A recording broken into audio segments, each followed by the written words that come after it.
It flashes through your head, you know, this is where all your money is, this is my life, this is my job. So you're like, oh no, you know, you're going to lose everything. After 8 weeks of fire cleanup, a Richmond business can finally open its doors. A wet and soggy start to the first weekend of 2015, but more big changes are on the way. A deadly plane crash that only one little girl survived. You're from the neighbor who answered the door when she went looking for help. Tracking, alerting, protecting. This is WKYT News at 6. She's the sole survivor. Good evening, I'm Kristen Kennedy. The National Transportation Safety Board is investigating a Kentucky plane crash that killed 4 people. A little 7-year-old managed to walk away from the crash. She's the only one who survived. WKYT's Hillary Thornton hears from the man who found her in our top story. The dogs heard the door knock. I didn't hear it, but she barely touched the door.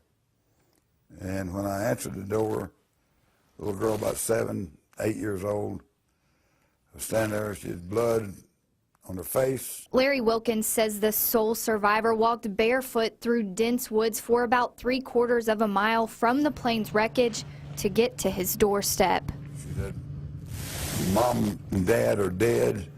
We had a plane crash and the plane's upside down. Wilkins says he then called 911. The young girl was taken to a hospital for minor injuries, and search crews worked to find the wreckage, eventually found near Kentucky 810 South in the Sewanee community.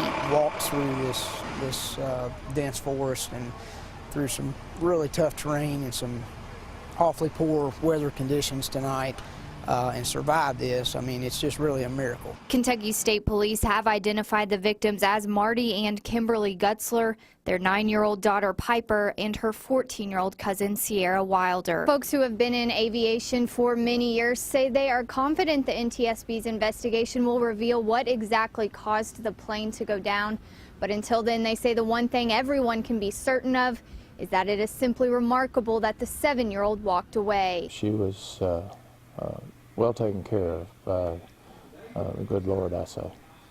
And some of the clothes that they had with them piled up around her that would have helped cushion the impact and saved her life, possibly. It's hard to know right now until the investigators finish inventorying the wreck and what all was in the airplane and how much it weighed. I just can't imagine someone that young going through that, and especially to witness it, you know, to witness her parents dying. It's amazing that she held up as good as she did. Sad, extremely sad. In Lexington, Hillary Thornton, WKYT. We're told the plane took off from Tallahassee Regional Airport in Florida and was heading to Mount Vernon, Illinois. Air traffic controllers lost contact with the plane shortly after the pilot reported engine problems. The pilot told controllers he was heading to the Kentucky Dam State Park Airport. The crash site is less than 10 miles from it. We hit a bit of a warm spell today before the rains rolled through central Kentucky. A lot of counties are still seeing precipitation outside right now. WKYT's Mike Linden is taking a look at a big drop in the forecast.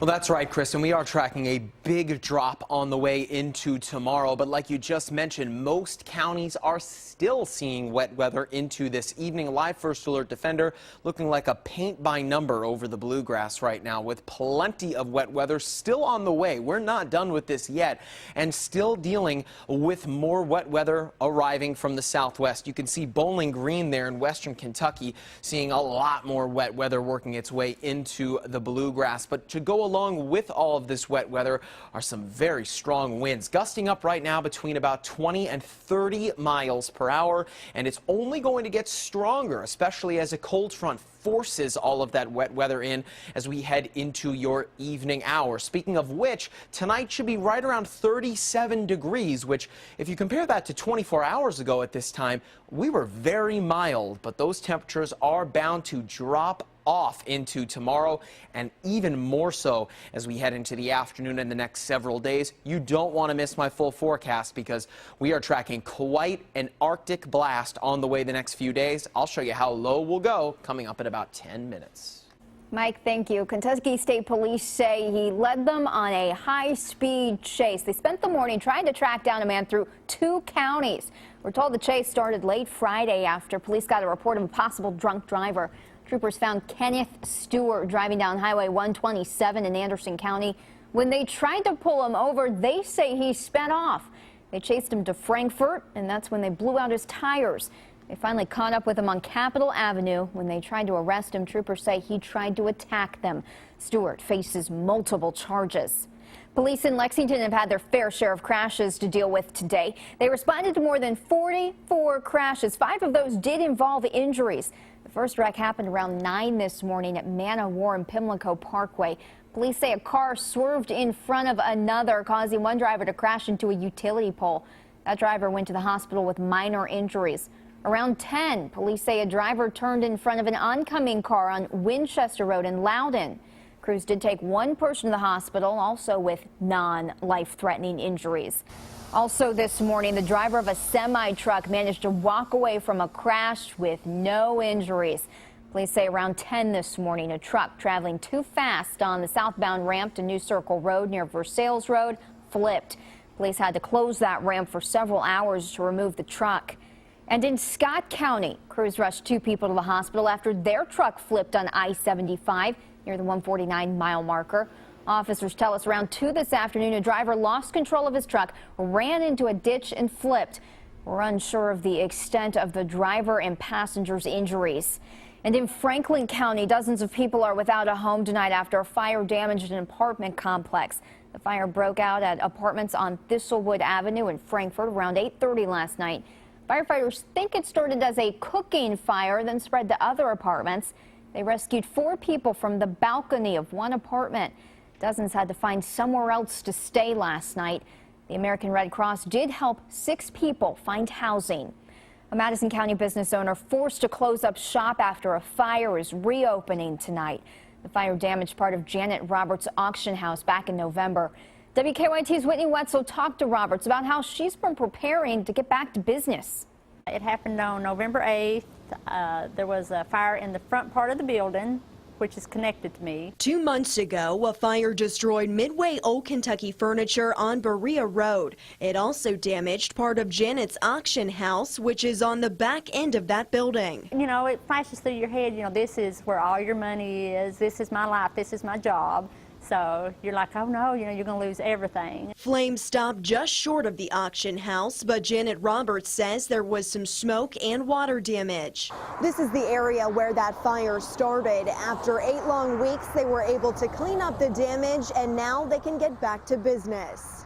I just hope after 8 weeks, everybody's not forgot about us. Anything anybody wants to bring, we'll sell it. Today, this business will reopen its doors and try to make up for lost crowds over the holidays. Usually from November to about the 1st of April is when our crowd really picks up, and like I said, we've lost 2 months of that already. In Richmond, Whitney Wetzel, WKYT. The owner believes a space heater caused the fire. The first auction is set to begin in about 30 minutes. Police are asking for your help tracking down 2 people who robbed a teenager.